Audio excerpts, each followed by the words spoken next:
My husband slammed his hand on the table and shouted, "I want a divorce!" His words echoed louder than the clinking glasses in the fancy restaurant. I had just paid the $3,000 bill, yet he and his mother looked at me as if I were filth. Then my mother-in-law leaned in, her voice sharp as a knife. "You're no longer part of this family." Their laughter, cruel and satisfied, rang in my ears as I was pushed out into the cold night. But as the door shut behind me, something inside me shifted. I knew this was not my end. When I first met Nicholas, I believed I had stumbled into a fairy tale. He was charming, ambitious, the kind of man who could silence a room with a smile. He swept me off my feet with promises of a future filled with love, security, and shared dreams. In those early days, everything sparkled. He brought me flowers at work, whispered plans about the house we would build together, the children we might have. I told myself I was the luckiest woman alive, but perfection has cracks, and I began to notice them sooner than I dared admit. At first, they were small, almost invisible. Nicholas began asking to help with my finances, suggesting it would be easier if I transferred my paycheck into a joint account. It sounded reasonable, even caring. But before long, I realized I no longer had access to my own money without his permission. I would ask for something simple, like to buy a new coat, and he would frown, reminding me that luxuries weren't necessary when I already had so much. His mother, Eleanor, added her own poison. She would laugh at me across the dinner table, pretending it was harmless teasing. "A poor girl like you should be grateful you married into this family," she said more than once, each word coated in sugar but sharp enough to cut through my pride. I laughed along at first, trying to convince myself it was just her way of showing affection. But deep down, I felt smaller and smaller every time she spoke. The isolation followed quietly. Invitations from friends stopped coming after I declined too many times. Nicholas always had a reason why I shouldn't go. "They don't really care about you," he'd say, or, "Why waste time when you could be with me?" Eventually, I stopped trying. My phone became silent, my world shrinking down to Nicholas, his mother, and the walls of our perfect-looking life. One evening, as I balanced the checkbook, I noticed something odd. A transfer of $50,000 had vanished from the account. The money had been moved into Eleanor's name. My chest tightened as I called Nicholas over, showing him the numbers. He didn't even blink. "You must be remembering wrong," he said smoothly, closing the ledger as if nothing was wrong. "Don't stress yourself over numbers you clearly don't understand." His calmness terrified me more than anger would have. That night, as I lay awake staring at the ceiling, the truth began to gnaw at me. Something far darker was happening beneath the surface. It was then that I began to write everything down. I kept a small notebook hidden in the lining of my handbag, jotting down dates, words, transactions. Each page was a record of moments that once seemed trivial, but now screamed manipulation. I started taking photos of receipts, forwarding copies of emails to a secret account. It gave me back a shred of control, though every step felt like walking a tightrope. One afternoon, while checking through Nicholas's work emails, something I had never dared do before, I found a draft left unsent. It was a legal document, a draft of divorce papers. My hands trembled as I read the words. The clauses were meticulous. Every asset, every account, every property listed under his control. He had been preparing to strip me of everything, to leave me with nothing but my name. My heart sank as the reality hit me. Our marriage had never been about love. I wasn't a partner. I was an investment, one he planned to cash out when it suited him. That night, I sat alone in our bedroom, clutching the framed photograph of my parents. They had both passed years earlier, leaving me with memories of unconditional love and safety. I traced their smiles with my fingertips, tears slipping down my face. For the first time in years, I allowed myself to feel the loneliness, the betrayal. My chest ached with grief, but also with longing, for the kind of life I knew I deserved, the kind of love that didn't chain or diminish me. The next morning, as I walked out the front door, I noticed something unusual. A small envelope lay on the doormat, unmarked. My hands shook as I picked it up and tore it open. Inside was a single photograph. Nicholas, arm in arm with a woman I had never seen before. They were laughing, their bodies pressed close, the intimacy undeniable. My knees weakened, and for a moment I thought I might collapse right there on the porch. The photo wasn't just evidence of betrayal, it was a message. Someone wanted me to see this. Someone knew more than I did. And as I clutched the photograph in my trembling hands, a realization washed over me. I had been blind, but not anymore. Nicholas thought he was playing me like a fool, but the game had just shifted and he didn't even know it. The photograph burned in my hands long after I slipped it into my notebook of secrets. Every page of that hidden book had become a lifeline, and now the picture joined the growing arsenal I refused to acknowledge out loud. I moved through my days in silence, a mask fixed on my face, while inside me a storm brewed. If Nicholas thought I was blind, then blindness would become my greatest disguise. I began with small steps. My phone became a hidden ally. I downloaded an app that tracked our financial accounts and mirrored transactions without alerting him. Each time he used our joint card, I received a silent notification, storing the information away. At night, when he slept heavily after his second glass of whiskey, I would slip into his office. The glow of the computer screen illuminated folders he thought were locked. With shaking hands, I copied files onto a flash drive, my ears straining for the sound of his footsteps in the hallway. Once, he came back unexpectedly. I nearly dropped the drive as the door creaked open, but managed to slam the laptop shut and stretch my arms as though I'd been looking for paper. He frowned, suspicion flickering across his face. "What are you doing in here?" My lips curved into a weak smile. "Looking for envelopes. I couldn't find any." He stared a beat too long before shrugging, and I only breathed again when he left. You might wonder, reader, what you would do if the man lying next to you each night was also plotting your destruction. Would you scream? Would you run? Or would you, like me, bite down on your fear and learn to play the game better than he ever imagined? One evening, combing through records, I discovered something that shifted everything. A transfer, not to his mother, not to any family trust. This time, it went to a private account belonging to a woman. The name was unfamiliar, but the intimacy of the amount, the repetition of payments, told me everything. My husband wasn't just funneling money to Eleanor, he was funding a lover. Betrayal layered on betrayal, each cut carving deeper into my resolve. It wasn't enough to know. I needed to hear it, to capture his voice betraying himself. I started leaving my phone recording during his late-night calls. Most were mundane, arrogant banter, slurred boasts. But one night, his words stopped my breath. "When this is over," Nicholas muttered, "she won't have a damn thing left. Not her money, not her name. Nothing." My hand shook as I replayed it again and again. His voice, his intent, sealed into the tiny device. He had confessed without realizing it, and that meant I finally had something he couldn't deny. Still, I knew I couldn't face this war alone. I thought about who I could trust, the list painfully short. That's when I remembered Clara, a girl I had once studied with, who had endured a devastating divorce from a wealthy, cruel husband. I reached out hesitantly, half expecting rejection. But when she saw me across the cafe table, her eyes softened. "I know that look," she said. "I lived it." In hushed voices, I told her everything, sliding my notebook across the table like contraband.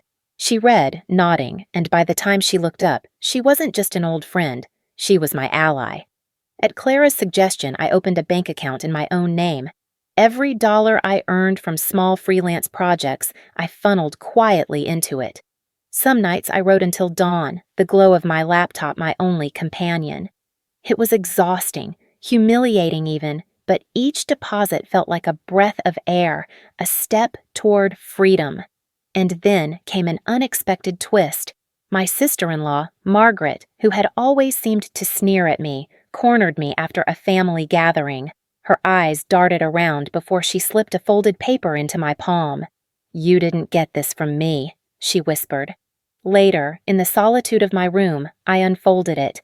It was a receipt, proof of money Eleanor had siphoned from the estate for her own luxuries. Margaret's voice echoed in my memory. She did the same to me. Don't let her destroy you, too. I realized then that enemies could become unlikely allies, bound together by wounds inflicted by the same hand. That night, Margaret came to my apartment under the pretense of returning a dish. We sat in the kitchen, the clock ticking softly while we shared stories over cups of tea. For the first time in months, I laughed. A real laugh, not the brittle sound I used to cover my fear. In that fragile, quiet moment, the audience watching my life might have breathed with me, resting in the pause, the rare warmth of human connection amid betrayal. But peace never lasted long. Clara called the next day, her tone urgent. "Evelyn, listen carefully," she said. "We have enough to start building a case. You can win this. But understand, once you step into this fight, you can't walk away. You need to be ready to risk everything." Her words weren't dramatic. They were a warning. A chill swept through me as I realized what everything truly meant. My marriage, my reputation, perhaps even my safety. I stared at the stack of evidence on the table, the notebook, the photograph, the receipts, the recordings. My heart thudded as I whispered to myself, I don't have a choice anymore. Life became a performance. Each morning, I brewed Nicholas his coffee, laid out his tie, and smiled as though nothing had changed. He believed I was subdued, tamed by his dominance. Inside, though, every gesture was calculated. My notebook was hidden, my recordings stored under false names, my secret account slowly growing. I carried my plan like a shadow, one he never noticed. There were moments when my resolve nearly broke. Sometimes, watching him gloat at dinner or listening to Eleanor's sharp jabs, I wanted to scream the truth in their faces. I wanted to throw every receipt, every recording onto the table and watch their smugness burn. But then I would catch sight of my reflection in the polished wine glass, see the mask I had built, and force myself to remain silent. Silence was my greatest weapon, and I couldn't squander it. One night, Nicholas stumbled in drunk, his tie loosened, his breath reeking of whiskey. He threw his glass across the room, shards scattering across the marble floor. His eyes narrowed at me, cold and venomous. "You're useless," he spat, his words slurred but cutting. My lips curved into a faint smile, not of joy but of control. I held his gaze, unflinching. If he saw defiance, he mistook it for compliance. Inside, I whispered, I am not useless. I am waiting. When the house was quiet, I sat at my desk with my journal. I wrote not just what they did, but what I felt. The rage, the fear, the determination. In ink, I carved promises to myself. I will not break. I will not lose. Writing gave me a rhythm, a breath between battles, a reminder that I was still human beneath the mask. It was my moment of pause, the heartbeat of my patience. Days passed, and then weeks. I grew attuned to their rhythms, to Nicholas's bursts of arrogance and Eleanor's sly manipulations. I began to see patterns. Nicholas would brag when he felt powerful. Eleanor would retreat into silence when she feared gossip. They were predictable, and predictability meant control. And then came the day Eleanor appeared in the sitting room, her smile too wide, her hands clutching a folder. She placed it on the table between us, her voice syrupy sweet. "It's time to face reality, dear. Nicholas has decided. It's better this way." She slid the folder toward me. Inside was a divorce agreement already signed by Nicholas. My name sat on the final line, blank, waiting. I kept my face calm even as my pulse thundered. I flipped through the pages, each clause slicing at me. All assets transferred. My financial contributions erased, his debts concealed. They expected me to sign away my life like it was nothing. My fingers lingered on the pen she had placed beside the folder, and for a moment I imagined plunging it into the paper, sealing their victory. Instead, I smiled politely. "I'll think about it." Eleanor's eyes narrowed, suspicion flashing, but she said nothing. That night, I held the document under the lamp, my breath shallow. This was their plan laid bare, But if they thought they had cornered me, they had underestimated how much I had already seen. I slid the contract into my notebook, one more piece of evidence for Clara, one more nail for their coffin. I began to study Nicholas not as a husband but as an opponent. His arrogance made him predictable, but what truly mattered was his fear. He craved admiration, thrived on appearing invincible. The idea of humiliation terrified him. Eleanor, on the other hand, worshipped social standing. She could endure anything but scandal. The two of them were lions in public, but in private, they were nothing more than cornered animals, desperately hiding their weaknesses. One evening, as I sifted through his desk drawers, I found a folder crammed with bills and overdue notices. At first, I thought it was carelessness, but as I pieced them together, a darker truth emerged. Nicholas was drowning in debt, massive, insurmountable sums. Not from careless spending, but from something far more sinister. The names on the papers were unfamiliar, but the language was clear. Shadow loans, private lenders, the kind whispered about in fear. Nicholas wasn't just greedy. He was entangled with people who played by different rules. The realization stole my breath. He wasn't only plotting against me. He was already at war with forces that could devour him whole. And if he was hiding this from Eleanor, from everyone, then it meant one thing.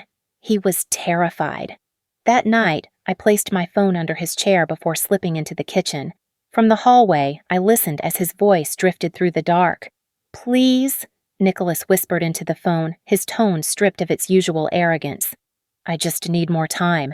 I'll get the money, I promise. Just give me another month." He paused, desperation heavy in his silence. "Don't come here. She can't know. No one can know." I retrieved the phone later, my hands trembling as I replayed the recording. The predator who had mocked me, controlled me, stood revealed as prey. The man who had told me I was worthless now begged faceless men in the shadows for mercy. As I sat in the dark, listening to his voice crack under pressure, I realized something chilling.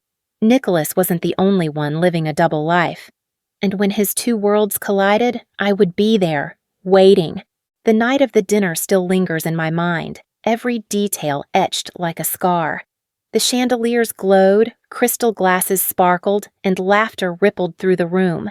I had paid the bill, $3,000, without hesitation, though my chest tightened as I watched the waiter slide the receipt away. It should have been a gesture of unity, of belonging. Instead, Nicholas slammed his hand on the table, his voice sharp enough to cut the air. "I want a divorce!" The words hung heavy, silencing the chatter around us. My mother-in-law leaned forward, eyes gleaming, her tone dripping with disdain. "You're no longer part of this family!" Gasps rose from the guests, the orchestra in the corner faltering. I stood, every muscle trembling, but not from humiliation. This was the moment I had been waiting for. They thought they were breaking me in front of an audience, but I had orchestrated this stage. Every insult, every cruel word was a performance, and tonight, I had gathered the witnesses I needed. I walked out without a word, my heels clicking on the marble floor, my back straight though my heart pounded. The cold night air wrapped around me, a balm to my burning cheeks. Outside, I pulled my phone from my purse and dialed Clara. She answered on the first ring. "It's time," I whispered, my voice steady. "Begin." Because the truth was, I had led Nicholas to this very point. I had insisted on that restaurant, encouraged his arrogance, even baited Eleanor with quiet remarks I knew would stir her venom. I needed them to explode, to strip away their masks in public. And they had. Their own cruelty had given me the perfect weapon. The next morning, Eleanor's world began to unravel. While she sipped her coffee, the bank notified her that her accounts were frozen under suspicion of fraudulent transfers. I imagined the mug slipping from her manicured hand, shattering across the tile. By noon, her phone would be buzzing with questions from friends, whispers she dreaded more than poverty itself. Nicholas was not spared. Clara had already delivered a dossier of evidence to the authorities, transactions, recordings, contracts. His company, once the crown jewel of his pride, was suddenly crawling with investigators. I watched from the shadows, unseen, as his facade cracked. He barked at his employees, slammed his phone against the desk, his control slipping through his fingers like sand. For me, the aftermath was a strange, trembling silence. I sat by the window in our home, the sunlight spilling across the floorboards, and let the fear I had bottled finally wash through me. My hands shook as I held my teacup, every muscle tense. I had fired the first shot and there was no turning back, but alongside the fear was a fragile thread of relief. For the first time, I was not just reacting, I was acting. I had taken the first move in a game I had prepared for too long. I closed my eyes and let myself breathe. In that pause, I allowed myself to feel small again, not the schemer, not the warrior, but the woman who had lost years to manipulation. The weight of it pressed against my chest, but it didn't crush me this time. It only reminded me why I had to continue. The reprieve did not last. That evening, as dusk cloaked the house, the front door banged open. Nicholas stormed in, his face twisted with fury. He found me in the living room, and before I could rise, he seized my wrist, his grip iron tight. His voice was a growl, dripping with venom. "What did you do? What the hell did you do?" His eyes searched mine, wild with both rage and fear. For the first time, I saw him stripped bare. Not the confident manipulator, but a man cornered, desperate. My pulse raced, but I forced a calm smile onto my lips. Inside, my fear warred with satisfaction. He didn't know the extent of what I had set in motion. He couldn't yet see the web closing in. The trap was sprung, but the game had only just begun. Nicholas's grip on my wrist lingered in my mind long after he stormed out that night. By morning, his retaliation had begun. Headlines spread like wildfire. "Wealthy husband abandoned by deranged wife." Gossip columns painted me as a gold digger, a parasite feeding off a powerful family until I was cast out. Anonymous voices online called me unstable, mentally unfit, a danger to myself. Every word cut, but I knew whose hand guided the stories. Eleanor's friends in politics, Nicholas's contacts in business. They were pulling every string they had to bury me before I could speak. Strangers whispered when I walked into stores, eyes darting as if I carried disease. Even some old friends reached out, not to comfort, but to question me, their doubt thinly veiled. Nicholas appeared on a local broadcast, his face somber, his voice trembling with rehearsed grief. "I never wanted this. Evelyn has been struggling for years. I only wish she'd accept the help she needs." He cast himself as the wounded husband, a man betrayed by his unstable wife. Watching the segment from my small television, bile rose in my throat. It was a trap. He wanted to bait me into rashness, to prove his narrative. Then came the text. "Let's talk. We can fix this." His tone was soft, almost pleading, the Nicholas that I had once believed in. For a heartbeat, I faltered. Could he really mean it? But I knew better. Clara confirmed it. If I met him on his terms, he could twist it into evidence, frame me for threats or worse.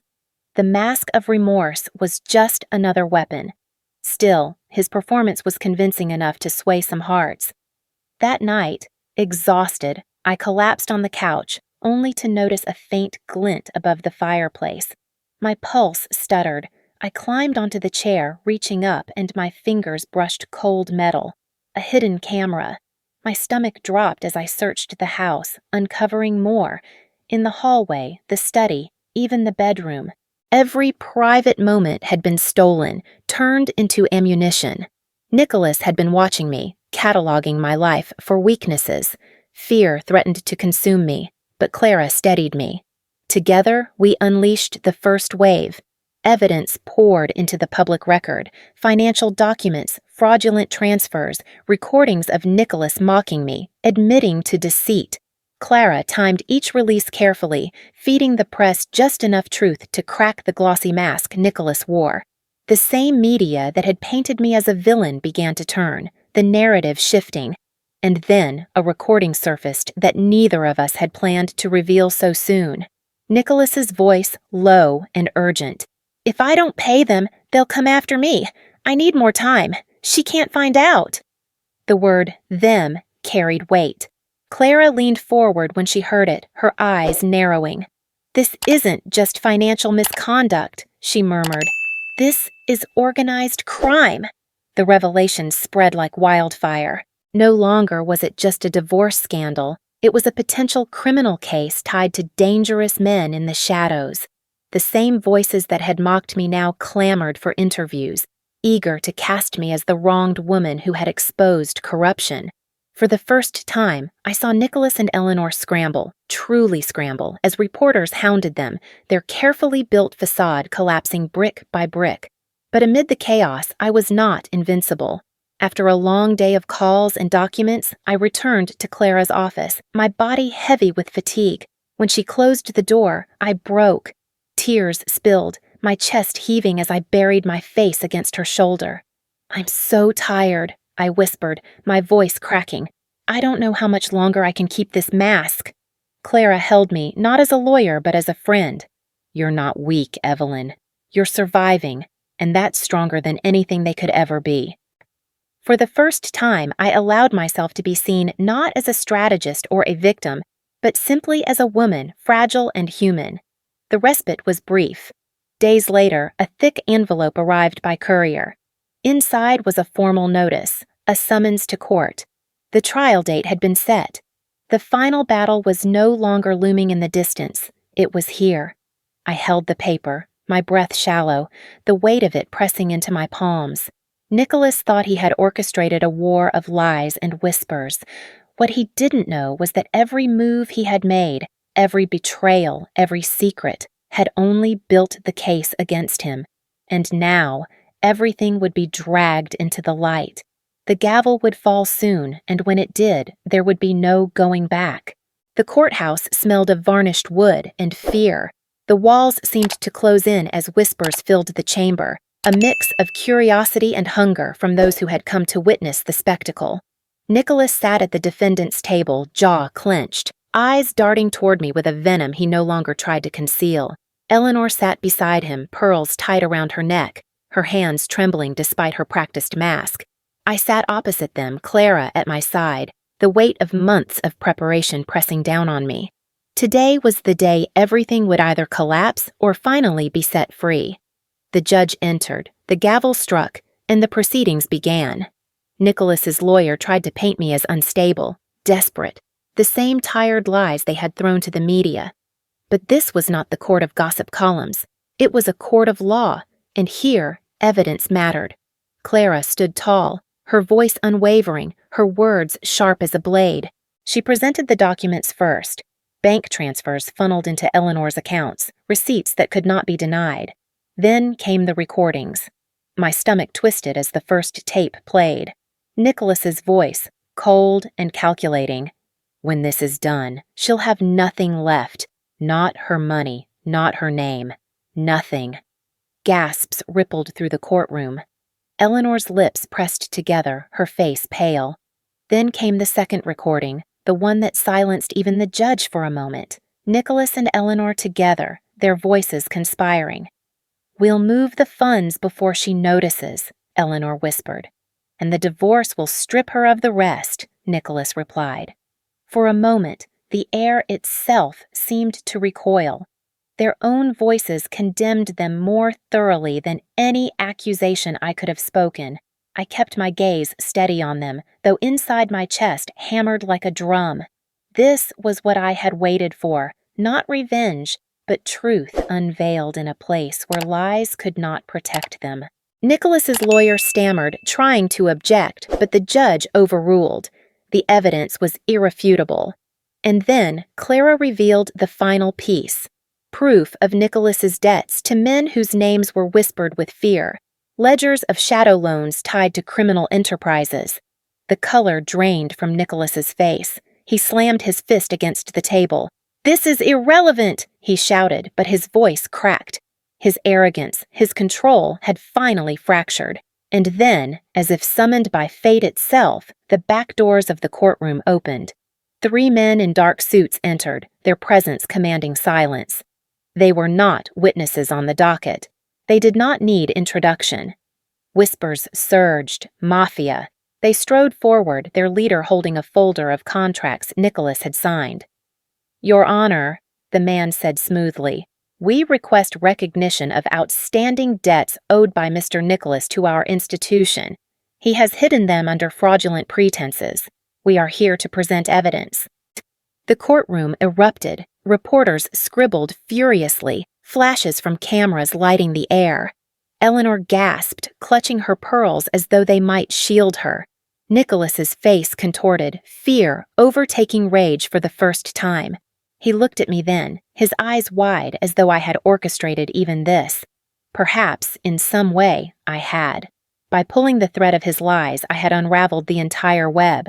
The judge pounded the gavel, demanding silence. Clara leaned toward me, whispering, "This is it." My hands trembled under the table, but I nodded. The final act had arrived. Hours passed as evidence mounted, each blow striking Nicholas harder than the last. His empire of deceit collapsed piece by piece. Eleanor tried to speak, tried to defend her reputation, but her words sounded hollow, drowned out by her own recorded voice. When the judge finally leaned back, eyes heavy with the weight of truth, the chamber stilled. The gavel struck. "The court rules in favor of Evelyn." The sound echoed like thunder. My breath caught as the words sank in. I had won. Not just the case, not just the assets, but my dignity, my voice. The judge continued, declaring Nicholas guilty of fraudulent conduct, ordering restitution, freezing Eleanor's accounts.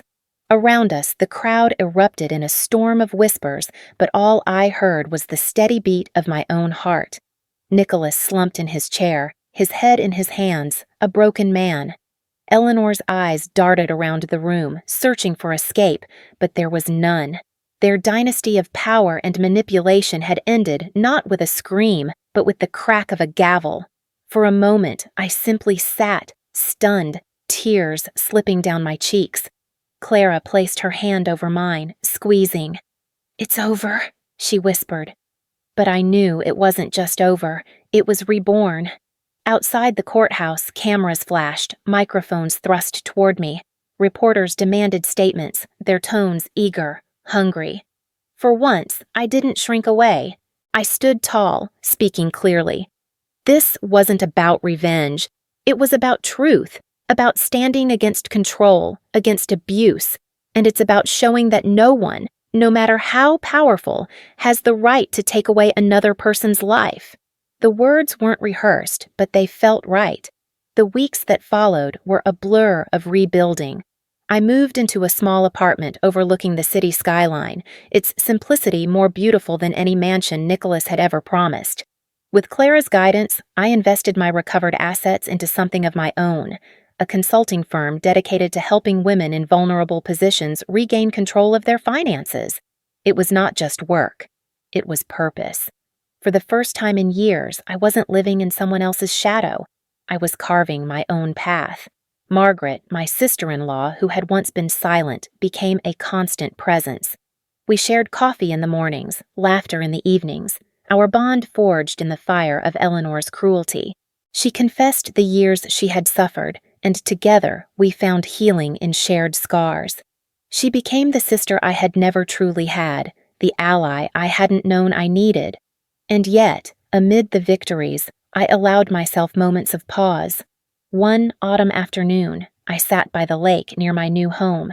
The trees shed their leaves, the water rippled gently. I plucked a leaf, held it for a moment, then let it drift onto the surface. "Freedom is never cheap," I whispered to the empty air. "But it's worth every tear." The words were not for anyone else. They were for me, a promise kept to the woman who had once been silenced. I thought of Nicholas then, of Eleanor, of the empire they had built on greed and cruelty. I did not feel pity, nor did I feel triumph. I felt release. Their downfall was not my victory, it was their own undoing. My victory was the life I now lived, the breath in my lungs, the strength in my spine. And so, I closed that chapter with one final truth. No one can strip away your power if you choose to rise and take it back. The world may try to break you, but in the end, you are the only one who decides if you stay broken." I walked away from the lake, the sun setting behind me, ready for whatever came next. Not as Nicholas's wife, not as Eleanor's victim, but as Evelyn, reborn.